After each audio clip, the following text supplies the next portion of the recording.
ఢిల్లీకి చేరుకుంది సిద్ధరామయ్య తన రాజీనామాను సమర్పించడంతో ఇక డీకే శివకుమార్ పట్టాభిషేకానికి సమయం ఆసన్నమైపోతుంది. రాజీనామా తర్వాత ఢిల్లీకి వెళ్లారు సిద్ధరామయ్య. సిద్దుతో పాటు 9 మంది నాయకులు కూడా వెళ్లారు. తన వర్గంతో ఢిల్లీకి డీకే శివకుమార్ సైతం వెళ్లారు. ఖర్గే రాహుల్ తో సిద్ధరామయ్య భేటీ మొదలైంది. కాసేపట్లో ఈ భేటీకి డీకే శివకుమార్ కూడా హాజరు కాబోతున్నట్టుగా తెలుస్తోంది. కర్ణాటక సీఎం రాజీనామాతో ఆయన కేబినెట్ కూడా డిజాల్వ్ అయిపోయింది. దీంతో కొత్త కూర్పు ఎలా ఉండబోతోంది అన్నది చాలా ఆసక్తికరంగా ఉంది. కర్ణాటక కాంగ్రెస్ చీఫ్ దగ్గర నుంచి మంత్రుల వరకు కొత్త వారు వచ్చే అవకాశాలు చాలా మెండుగా కనిపిస్తున్నాయి. డీకే వర్గానికి అధికంగా పదవులు దక్కొచ్చని తెలుస్తోంది. కొత్తగా మంత్రులు కాబోయే వారిలో 20 మందికి పైగా అభ్యర్థులు డీకే వర్గానికి, 10 వరకు సిద్ధరామయ్య వర్గానికి దక్కే అవకాశాలున్నాయి.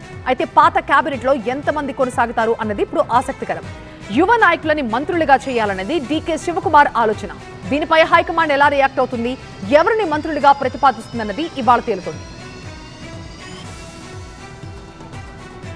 మా బ్యూరో చీఫ్ గోపి దీనిపై మరింత సమాచారం ఇస్తారు. గోపి, కొత్త కేబినెట్ లో ఖచ్చితంగా డీకే వర్గానికి అగ్రతాంబూలం ఇవ్వబోతోందా అధిష్టానం? దీనికి సంబంధించి ఒక ప్రకటన వెలువడబోతోంది. ఎవరెవరు మంత్రివర్గంలో ఉంటారు అన్నదానికి సంబంధించి అధిష్టానం నిర్ణయం తీసుకోబోతోంది. ప్రధానంగా నిన్న సిద్ధరామయ్య ముఖ్యమంత్రి పదవికి రాజీనామా చేసిన తర్వాత ఆ రాజీనామాను గవర్నర్ తావర్ చంద్ గెహ్లాట్ ఆమోదించారు.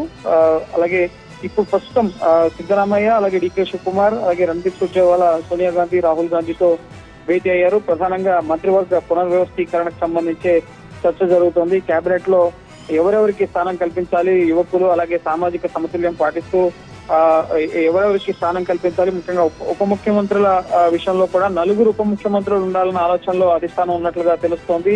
కురుబ సామాజిక వర్గానికి సంబంధించి, అలాగే ఒక్కడిగా, అలాగే దళిత కమ్యూనిటీకి సంబంధించి కూడా ఉప ముఖ్యమంత్రి ఉండే అవకాశం ఉంది. ప్రధానంగా సిద్ధరామయ్య తన ముఖ్యమంత్రి పదవికి రాజీనామా చేశారు కాబట్టి ఆయన వర్గానికి సంబంధించిన ఎమ్మెల్యేలు, ఓబీసీ సామాజిక వర్గానికి సంబంధించి ప్రధానంగా మెజారిటీ ఓట్ బ్యాంక్ కాంగ్రెస్ కి ఎవరున్నారో వారికి మంత్రి పదవులు ఇవ్వాలి అన్న అంశాన్ని ఆయన అధిష్టానం ముందుంచే అవకాశం ఉంది. ఆయన ఇప్పటికే రాజ్యసభకు రాను అని చెప్పేశారు కాబట్టి తదుపరి ఆ విషయాన్ని మరోసారి కన్సిడర్ చేయాలని చెప్పి అధిష్టానం కోరే అవకాశం ఉంది.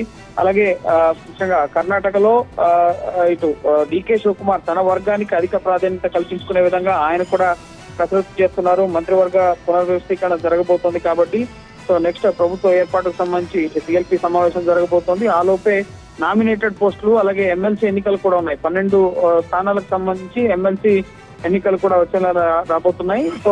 దానికి సంబంధించి కూడా అభ్యర్థుల ఎంపిక, ఇటు వివిధ కార్పొరేషన్ చైర్మన్లు పూర్తిగా ప్రభుత్వంలోనూ అలాగే పార్టీలోనూ సమూల ప్రక్షాళన చేసే దిశగా, ముఖ్యంగా కొత్త వారికి అవకాశం ఇచ్చే దిశగా నెక్స్ట్ ఎలక్షన్స్ లక్ష్యంగా మళ్లీ విజయం సాధించాలనే లక్ష్యంగానే ఈ కేబినెట్ కూర్పు కానీ పిసిసి కార్యవర్గం ప్రభుత్వంలో స్థానం దక్కని వారికి పార్టీలో పెద్దపీట వేయడం, అలాగే నామినేటెడ్ పోస్టులు ఇవ్వడం, వారిని ఎవరెవరిని ఎంపిక చేయాలి అన్న అంశానికి సంబంధించి ప్రధానంగా ఇటు సోనియా గాంధీ, రాహుల్ గాంధీతో చర్చిస్తున్నారు. ప్రస్తుతం తదుపరి ఖర్గేతో కూడా ఇటు సిద్ధరామయ్య భేటీ అవ్వబోతున్నారు. ఈ రోజు రేపట్లోగా ఈ మంత్రివర్గంలో ఎవరుంటారు, అలాగే పిసిసి కార్యవర్గంలోకి పార్టీలోకి ఎవరు వెళ్తారు అన్న దానికి సంబంధించి క్లారిటీ రాబోతోంది. రైట్ గోపి.